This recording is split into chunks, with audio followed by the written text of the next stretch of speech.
saudara pemirsa setia TVRI dimanapun Anda berada, kita berjumpa kembali dalam dialog interaktif TVRI Stasiun Sulawesi Utara. Dan saudara, pada malam hari ini edisi spesial TVRI Sulawesi Utara menghadirkan dialog yang berjudul Manado Titik Sentral, Konsentrasi Kejahatan Internasional di dan ke Wilayah Kedaulatan Negara Kesatuan Republik Indonesia. Dan saudara, membahas isu yang krusial ini, di studio TVRI telah hadir Komandan Kodim 1309 Manado, Letkol Infantri Indarto Kusnohadi SHMH. Selamat malam Pak Indarto. Selamat malam Bapak. Gimana kabarnya Pak? Baik-baik. Sehat dan tetap semangat. Tetap semangat. Dan di sebelah kanan Pak Indarto ada Wadir Intelkam Polda Sulut AKBP Budi Hermanto SHMH. Ya. Selamat malam Pak Budi. Selamat malam. Kabarnya tetap semangat juga Pak? Semangat tetap. Ya. Dan di sebelah kanan Pak Budi dari Lantamal 8, Letkol Laut Insinyur EV Yakobus MSI. Ya, selaku dan tim Intel Lantamal 8 Manado. Selamat malam Pak Yakobus. Selamat malam Bapak. Kabarnya? Ya, puji Tuhan, sehat-sehat. Tetap semangat. Tetap semangat.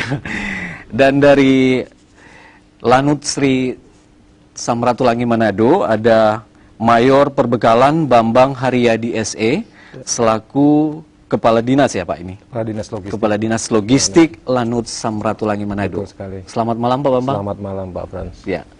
Dan di paling ujung ada Pak Hendrik selaku Ketua LSM Perbatasan. Selamat malam Bung Hendrik. Selamat malam pemirsa.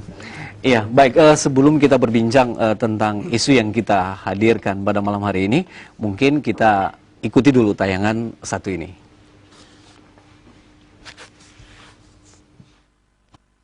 Kota Manado sebagai ibu kota Provinsi Sulawesi Utara berada pada titik sentral konsentrasi kejahatan internasional. Antara lain pergerakan teroris dari Filipina Selatan. Notabene diketahui pernah sebagai lokasi pelatihan teroris atas aksi mereka terjadi di Bali, Poso, Solo, bahkan ibu kota NKRI yaitu Jakarta. Selanjutnya pernah terdeteksi adanya penyeludupan senjata. Oleh pihak Badan Narkotika Nasional, bahkan pernah mengingatkan bahwa kejahatan narkotika menjadi jalan bagi sebagian kelompok teroris untuk mendanai aksi teror. Jalan tersebut rupanya makin mulus ketika mampu berinteraksi secara mutualisme dengan berbagai kejahatan transnasional, serta penyeludupan manusia dengan harapan memuluskan upaya mereka menyeludupkan narkoba untuk masuk ke wilayah NKRI yang sebelumnya beroperasi di wilayah barat NKRI, namun saat ini mulai melirik peluang masuk melalui pintu utara timur wilayah kedaulatan NKRI. Kejahatan internasional lainnya seperti pencurian ikan laut di dalam wilayah kedaulatan NKRI. Pihak aparat penegak hukum dari Kementerian Kelautan dan Perikanan Pusat bahkan pernah menyampaikan bahwa mereka mengalami kesulitan menangani illegal fishing ini. Awal tahun 2013, kita dikejutkan dengan adanya pertikaian klaim hak atas tanah di Sabah, Malaysia, antara pejuang Kesultanan Sulu yang dimotori oleh para pejuang veteran bangsa Moro dari MNLF atau MILF dan suku Tausak melawan tentara Malaysia atau ATM. Pemerintah Filipina berencana akan memulangkan sekitar 800.000 warga Filipina yang bekerja di Sabah kembali ke wilayah Filipina Selatan. Menurut data yang diperoleh dari Menteri Kesejahteraan Sosial Filipina, 1.500 warga Filipina ilegal telah tiba di kota Sulu dan Tawi-Tawi. Pemerintah Filipina mengharapkan lebih banyak lagi warganya yang kembali ke tanah air pasca tentara Diraja Malaysia semakin gencar memburu 200 tentara Sulu dan pemimpinnya, Sultan Abgimuddin Kiram.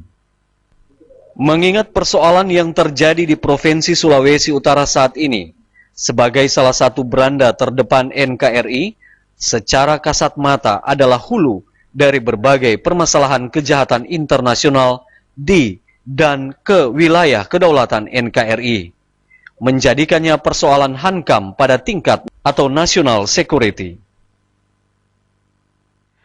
Ya, saudara, Kalau kita berbicara tentang masalah perbatasan, seperti yang diungkapkan oleh tayangan tadi, tentunya begitu banyak persoalan yang berada di sana. Dan untuk membahas lebih lanjut, seperti yang sudah saya perkenalkan tadi, ada beberapa tokoh yang mungkin baik dari TNI Angkatan Darat, Polri, dari Angkatan Laut dan Angkatan Udara telah hadir. Namun saya lebih dahulu mungkin ke Pak Hendrik Waro selaku Ketua LSM Perbatasan. Pak Hendrik, kalau kita berbicara tentang judul pada malam hari ini, Manado titik sentral konsentrasi kejahatan internasional di dan ke wilayah kedaulatan NKRI. Ini sebuah judul yang mungkin menakutkan bagi warga Sulawesi Utara serta warga Kota Manado yang mungkin menonton acara ini. Ya, baik. Terima kasih. Pertama kami ingin koreksi sebenarnya kata krusial itu, ya kan. Tidak bermaksud kami untuk menakut-nakuti masyarakat, ya kan, khususnya Sulawesi Utara terkait dengan judul ini, ya kan. Namun dari beberapa tahun yang kami dengar dari masyarakat di Sulawesi Utara, yaitu bahwa ada sesuatu masalah di Sulawesi Utara ini, ya kan. Nah, ini bertahun-tahun berjalan terus mengenai permasalahan-permasalahan yang itu saja, ya kan. Nah, untuk itu kami berinisiatif pada malam hari ini untuk bagaimana masyarakat Sulawesi Utara itu mulai sadar, ya kan, ada sebuah mindset, ya kan, bahwa toh terbukti selama ini kita memang aman dan kondusif, memang terbukti di situ, ya kan. Nah, inilah sekiranya dari bapak-bapak kita dari pihak TNI Polri untuk bagaimana menyampaikan kepada masyarakat, meyakinkan kepada masyarakat kita, ya kan. Memang situ apa yang dipejarakan oleh mereka itu bagaimana sih dari kacamata TNI Polri ini? Itu kira-kira maksud dan tujuan kami dengan topik tadi itu. Ya, yang menjadi latar belakang dari Bung Henry. Ya, dan baik, sekarang mungkin saya ke Pak Dandim 1309 Manado, Pak Indarto. Kalau Pak Indarto melihat bagaimana kondisi kota Manado saat ini, kalau kita kaitkan dengan judul yang di hari ini yaitu Manado titik sentral, konsentrasi kejahatan internasional. Menurut kami, selaku Komandan Kodim Manado, selama pengamatan kami berada di sini, memang yang dikatakan oleh Bapak dari LSM Perbatasan itu memang betul adanya. Memang ada potensi-potensi ancaman, akan tetapi sampai saat sekarang kondisi Manado ini kondusif. Di sini terlihat dari kehidupan sehari-hari, semua berjalan normal, baik Manado sebagai kota ekowisata ini semuanya berjalan normal, baik ekonominya maupun kehidupan sehari-hari yang lain.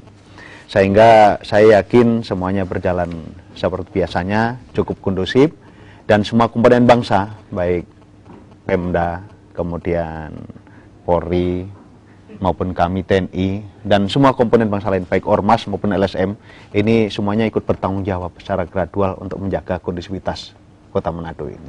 Sehingga walaupun hal ini memang perlu kita garis bawahi untuk tetap dijadikan atensi, ya istilahnya bukan kita mencurigai, tetapi kita minimal harus ada hal-hal yang membuat kita harus berpikiran siapa tahu bisa terjadi.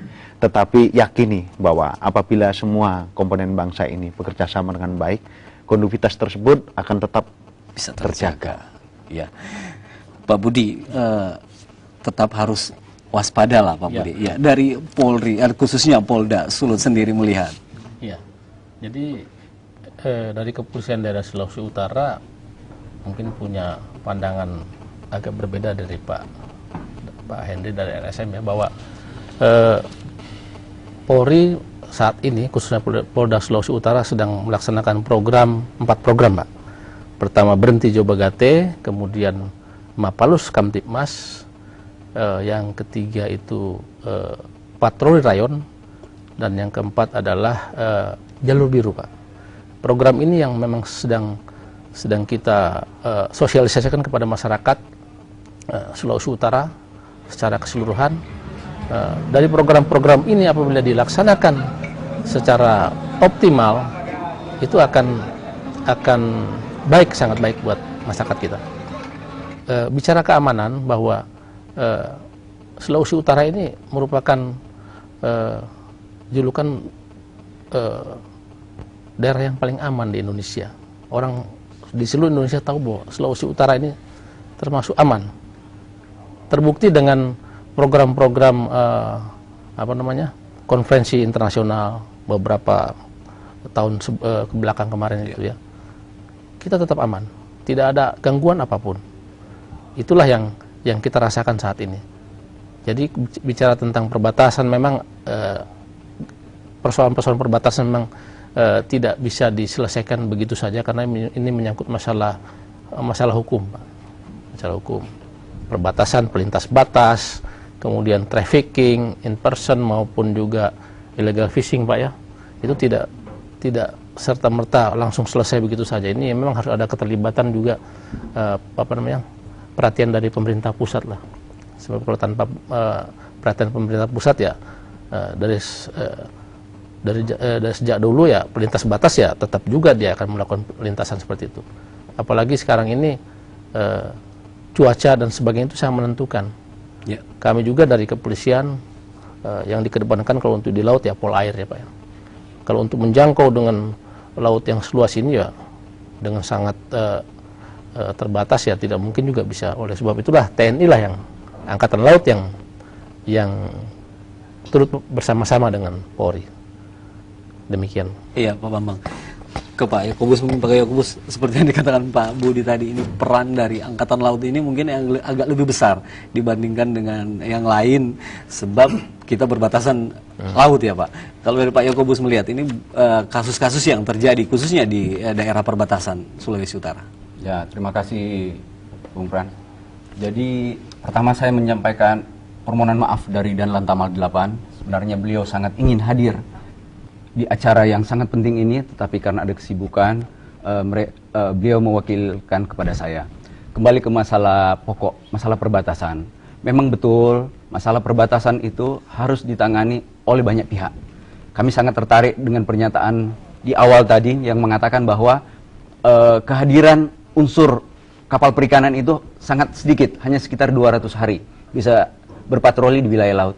Tetapi kita juga jangan lupa, untuk menangani laut, itu kan ada Bakor Kamla, ada TNI AL, ada kurang lebih 13 instansi yang bisa hadir di laut. Ada pihak imigrasi, pihak kepolisian, dan terutama ada TNI Angkatan Laut hadir di situ.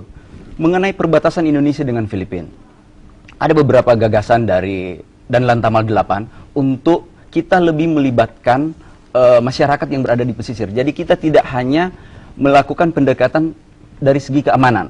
Yang selama ini patroli keamanan perbatasan atau latihan perbatasan itu hanya diadakan rutenya itu dari Bitung ke Davao atau sebaliknya dari Davao ke Bitung. Nah, untuk ke depan ada beberapa gagasan dari Laksamana Pertama TNI Gugu Handayani untuk lebih bagaimana tentara-tentara atau personil-personil yang berada di atas kapal perang ini lebih menyentuh kepada masyarakat. Dan kita merencanakan, sudah pernah dilaksanakan di Bitung kemarin, kita sudah melaksanakan pengobatan massal. Kemudian kita menggunakan lebih banyak civic action, yaitu membangun, memperbaiki sarana-sarana pendidikan, sarana-sarana kesehatan yang ada di wilayah bersama ini. Nah, untuk ke depan, kita menginginkan, ada di samping kita melaksanakan patroli bersama ini, kita menginginkan bersama-sama dengan Angkatan Lautnya Filipina, kita mengadakan pengobatan massal. Kita sudah rancang itu di Pulau Miangas, Marore, kemudian di Pulau Balut. Kebetulan kami pernah jadi liaison officer di Pulau Balut itu. Jadi di situ memang banyak warga negara Indonesia yang tinggal, yang statusnya adalah WNI yang tinggal berdomisili di wilayah Filipina. Dalam waktu dekat ini terakhir kami bekerja sama dengan PT Askes, kita sudah melaksanakan rehabilitasi rumah. Kurang lebih 158 unit rumah di Pulau Pulau Marore, Matutuang, Kawio dan sekitarnya. Jadi ada kurang lebih 158 rumah yang diperbaiki oleh personil TNI AL bekerja sama dengan pemerintah Provinsi Sulawesi Utara dan PT Askes. Sementara demikian. Iya, sebuah program yang sebenarnya sudah jelas di masyarakat ya saat ini yang dilakukan oleh Danlantamal 8. Iya Pak Bambang, kalau dari Pak Bambang melihat khusus untuk Pak Bambang, bagaimana sih Manado, khususnya dari sisi Lanut Samratulangi Manado? Sebelum saya menjawab